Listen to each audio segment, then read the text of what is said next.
Halo Tribuners, balik lagi sama Hana di sini di Style on Cam. Kali ini kita mau ngobrol sama Edozel, seorang konten kreator lawas di YouTube. Seperti kita tahu nih, akhir-akhir ini lagi rame banget diomongin soal kreator-kreator lawas yang pada mundur dari YouTube karena sekarang YouTube udah nggak ramah sama para kreator lawas itu. Ya seperti kita tahu sekarang YouTube isinya artis-artis dan ya macam-macam. Punya YouTube is not the same anymore. Nah, kita mau ngobrol sama Kak Edozel. Buat kalian yang mungkin agak lupa, aku kasih hint. Dia adalah seorang konten kreator lawas. Ia kira-kira udah hampir 10 tahun bertahan di YouTube. Ada banyak banget konten-kontennya, mulai dari parodi-parodi sampai yang menginspirasi. Ada juga tentang family, dan sekarang kebanyakan sih tentang vlog dan kulineran. Dia juga punya usaha warteg gratis nih, yang kemarin-kemarin pas awal COVID kayaknya sempat viral deh di sosial media. Langsung aja deh kita sambungin ke Kak Edozel. Halo Kak Edozel. Halo. Iya, senang banget nih akhirnya bisa berkesempatan ngobrol sama Kak Edozel. Ya, sama-sama Hana. Terima kasih sudah mengundang saya. Ini Kak, kan Ya, langsung aja nih. boleh. Silahkan. Kak Edozel udah 10 tahun ya berkarya di YouTube. Kurang lebih 10 tahun ya. Itu bukan waktu yang lama, bukan waktu yang sedikit. Iya. Nervous nih jadi lama sama sebentar, gak bisa Nggak bedain. apa-apa. Ini udah ada 3,75 juta subscriber dan 800 lebih video yang Iya, udah betul. Kak Edozel produksi. Nah, tapi kan sekarang nih, apalagi kemarin sempat 2 YouTuber lawas Indonesia yang Yes. pamit ya. Terus Kak Edozel juga ikut membuat sesuatu tentang topik tersebut. Nah, Yes. seperti kita tahu kan algoritma memang sudah berubah, algoritma YouTube. Nah, seberapa jauh sih idealisme yang harus Kak Edozel korbankan demi ngikutin algoritma YouTube yang sekarang?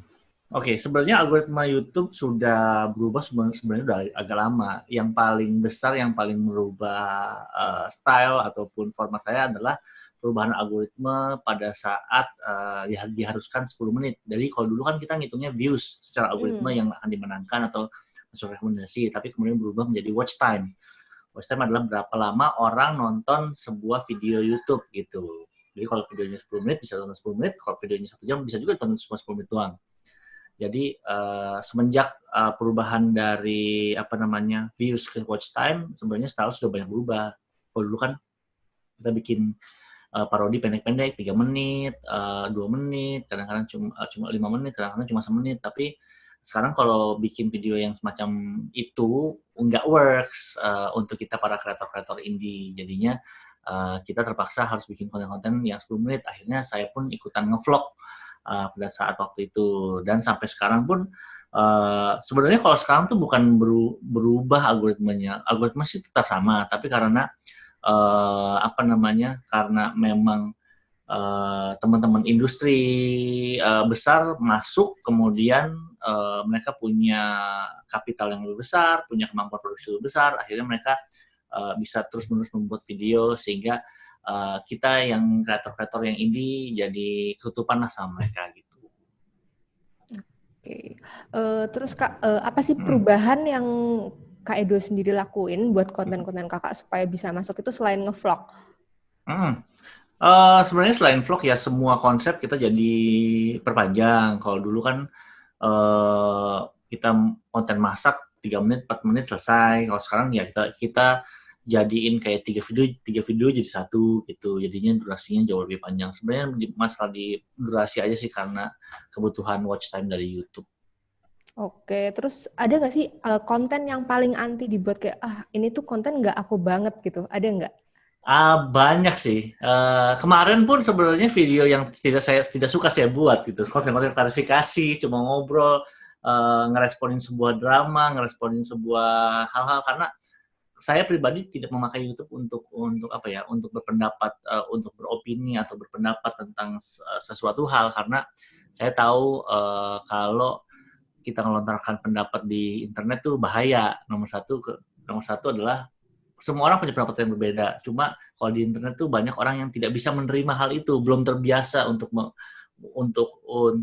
menerima kalau ada orang yang berpendapat berbeda. Contohnya ya macam-macam lah, dari soal politik, kemudian dari soal pilihan agama pun banyak yang di internet tuh belum bisa menerima kalau lu tuh berbeda sama gue, jadi semuanya maunya seragam aja gitu. Jadinya kalau saya sebenarnya paling anti untuk beropini, termasuk opini tentang kondisi YouTube sekarang gitu, YouTube Indonesia sekarang. Oke. Tapi nih BTW yang video klarifikasi kemarin yang isinya opini sebenarnya lumayan membuka insight kita terhadap YouTube yang sekarang ini, karena memang beberapa orang yang tidak berkecimpung di sana nggak sadar kalau algoritmanya sudah berubah. Yes. Dan jujur aku juga baru sadar kalau ada yang namanya sistem membership. Itu memang baru dan kita yang pertama. Oh, tahun berapa itu, Kak? Ini baru saya yang pertama di Indonesia. Memang baru masuk Indonesia 2 minggu lalu, dan yang pertama mengimplementasikannya ya saya. Itu karena saya juga melihat memang ini salah satu cara supaya kreator-kreator indie nggak perlu mengandalkan views, nggak perlu mengandalkan AdSense, karena kalau mereka terus mengejar views, akhirnya mereka semua konten akan seragam, semuanya yang ngikutin apa yang lagi tren, dengan watch time yang tinggi, kemudian pokoknya seragam lah kalau ngejarin AdSense. Jadinya dengan sistem membership ini diharapkan para kreator indie ini bisa kembali ke passionnya lagi, bisa kembali ke stylenya lagi. Oke, tapi setelah 2 minggu dijalanin, ini udah ada mulai perubahan atau masih ya udah kita lihat dulu? Belum lah, pastinya nih proses besar. Tapi saya percaya kalau kita nggak mulai terlebih dahulu, kita nanti bakal ketinggalan nantinya. Jadi saya dari 10 tahun lalu selalu meresponi perubahan lah, karena bergerak di dunia digital tuh perubahan tuh sering banget terjadi, dan kita harus cepat-cepat meresponi, cepat-cepat bergerak supaya kita bisa terus survive lah di dunia digital. Iya bener banget sih, kayak fleksibel dan mengalir gitu ya. Termasuk Tribun News kan juga sekarang udah ada YouTube, udah ada Instagram, udah ada TikTok belum? TikTok belum. Harus. Oh iya benar, udah harus dicoba ya. Harus. Saya kan punya social media agency kan. Sekarang kita sudah berubah haluan jadi content creator TikTok semua untuk klien-klien kami juga. Gitu. Nah iya, pantesan nih Kak, aku tuh sama temanku juga bikin konten YouTube untuk Tribun Style ini kan. Tapi belakangan tuh kayak ngerasa viewersnya tuh cuma ratusan, padahal subscriber tuh banyak banget, dan kita nggak sadar kalau ternyata itu masalah algoritma. Temenku malah bilang, wah jangan-jangan nih subscribernya beli atau gimana nih tempat kita, tapi ternyata emang ya dari YouTube-nya Kakak aku jadi ngerti. Iya, dari subscriber juga sistemnya udah beda sekarang. Kalau dulu kan kalau kamu subscribe ke satu account, kamu akan sering mendapatkan rekomendasi dari account itu kan. Kalau sekarang subscribe harus nyalain bell. Kalau mau nyalain bell sekarang nambah lagi bellnya, mau pilih mau semua apa enggak. Jadi makin lama value-nya sebuah subscriber tuh makin lama makin berkurang. Jadi wajar kalau punya 1 juta subscribers tapi view-nya cuma nggak sampai 10.000, itu wajar di sekarang. Jadi memang value subscribe memang udah jauh banget. Jadi nggak bisa disalahin lah teman-teman kreator di YouTube sekarang. Sadar nggak sih Kak, ini udah mulai berubah sejak tahun berapa? Wah, kalau tahunnya saya nggak terlalu nyatet sih, tapi memang kayaknya sih seingat saya 2018 apa 2017 ya, mulai di akhir 2017 atau di akhir 2018 saya lupa, tapi begitu ada perubahan dari views ke watch time, itu perubahan yang paling besar sih. Tapi YouTube secara company sih berhasil. Memang penerapan sistem algoritma watch time ini membuat pengguna YouTube jadi lebih mengkonsumsi YouTube lebih lama, sampai 150% waktu itu kita dapat laporannya. Itu 150% itu 2 kali lipat lebih. Jadi yang biasanya kita sehari-hari nonton sehari cuma 2 jam, jadi 3,5 jam, itu gokil banget. Tapi ya balik lagi, ada downside-nya lah dari keputusan ini. Oke, terus kita mau tanya nih tips atau formula bikin konten, kan maksudnya udah 10 tahun gitu loh, apa nggak merasa kebosanan selain ya, tanggung jawab tentu ada, tanggung jawab menghidupi keluarga dan lain-lain. Iya. Formula apa nih? Formula YouTube? Apa formula? Bikin konten secara pribadi aja, mungkin ya yang bisa di-share ke kita-kita. Kalau sebenarnya kalau ngomongin kalau mau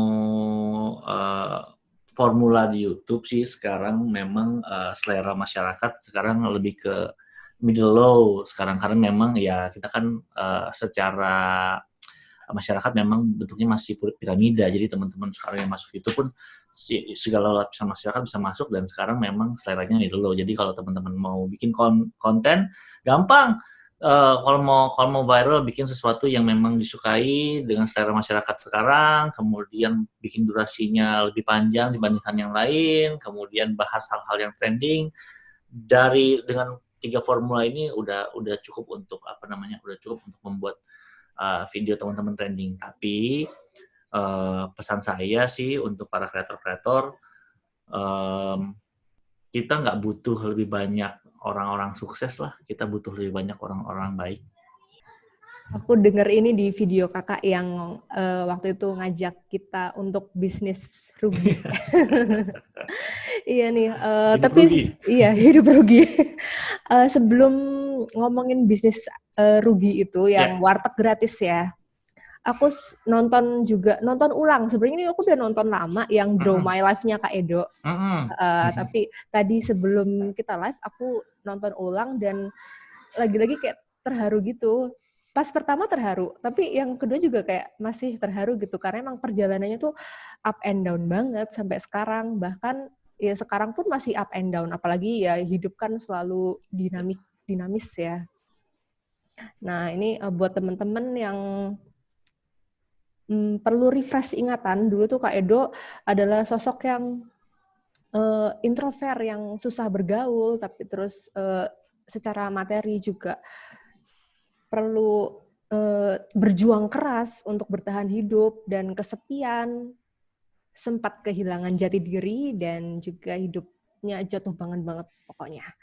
Nah, tapi kayaknya mulai nonton Sinta dan Jojo ya terinspirasi.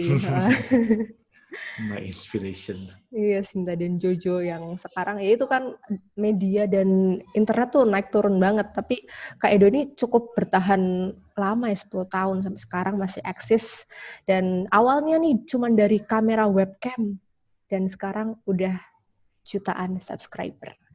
Nah, apalagi nih setelah kesuksesannya, ternyata Kak Edo tuh nggak ngelupain masa-masa lamanya yang dulu ketika sempat minta makan malam terus ke rumah temen.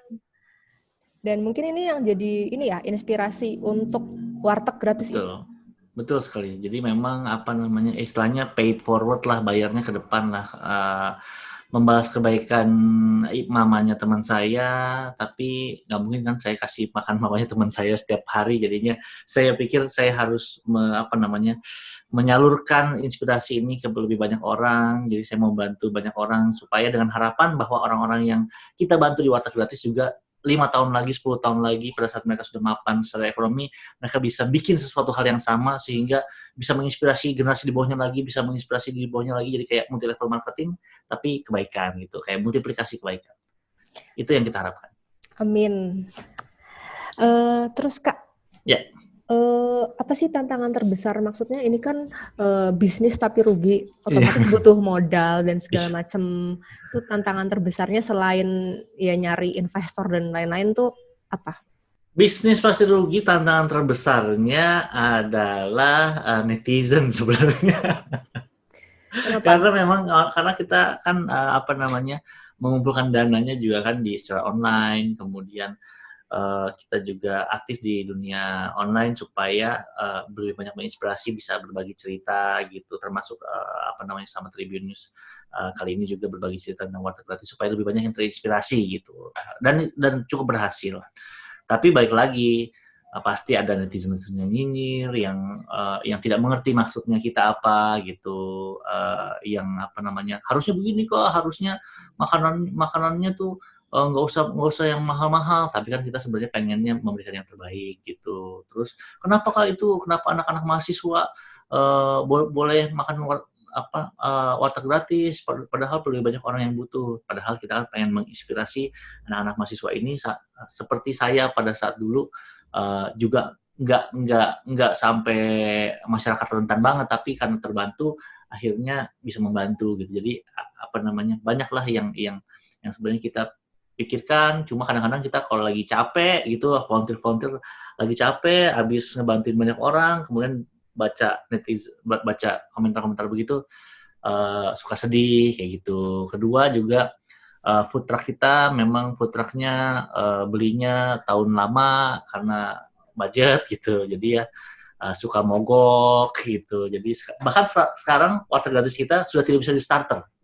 Jadi cara starternya adalah didorong, kemudian baru dimasukin gigi langsung jalan baru. Jadi udah nggak ada gunanya itu kunci Iya. kunci mobilnya. Terus ya macam-macam lah. Kalau dulu masih suka diusir-usir satpam, diusir-usir security, tapi sekarang sudah punya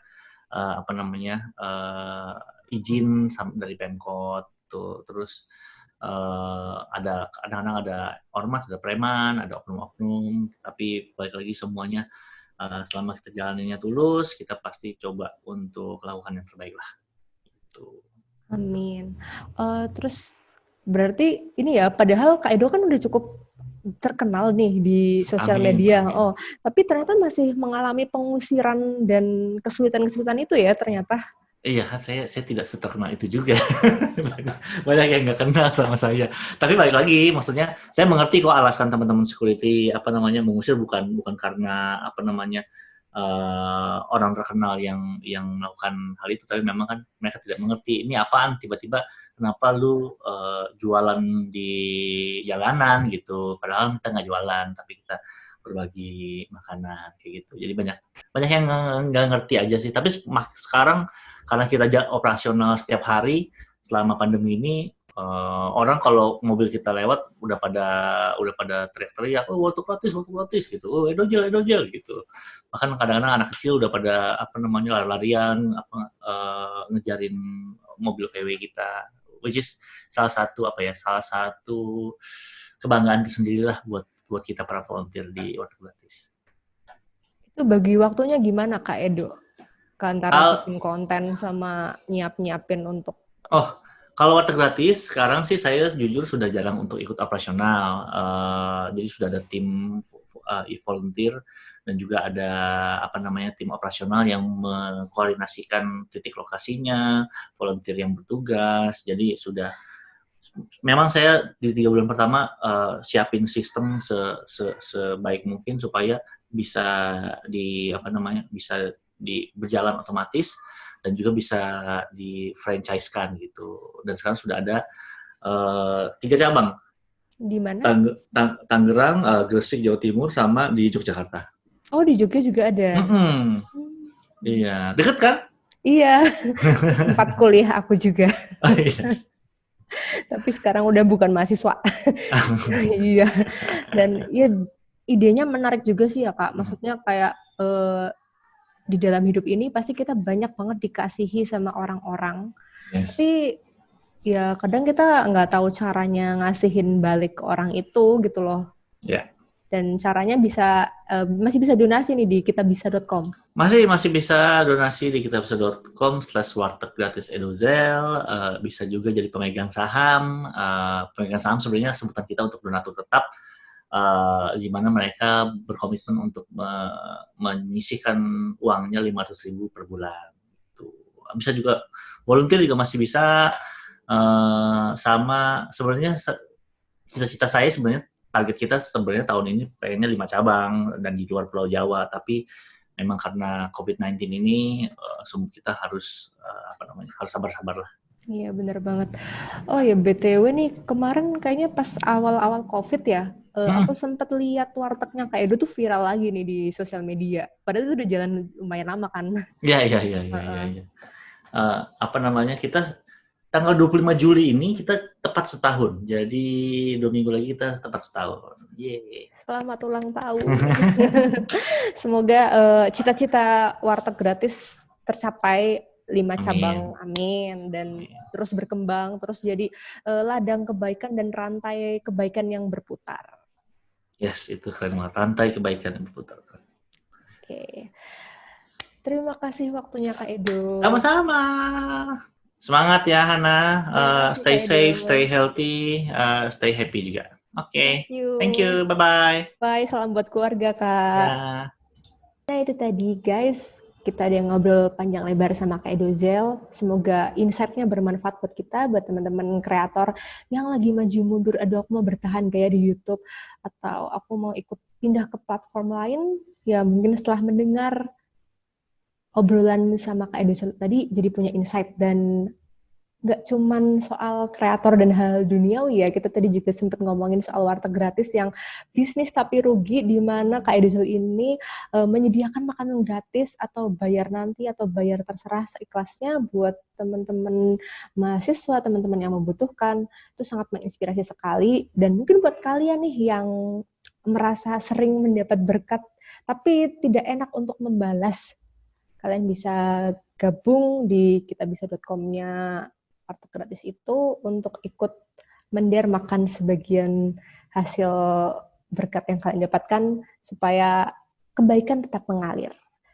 Oke, terima kasih sudah menonton video ini. Jangan lupa klik like, subscribe, komen, dan klik notification-nya. Sampai jumpa di video selanjutnya. Bye. Terima kasih sudah nonton. Jangan lupa like, subscribe, dan share ya.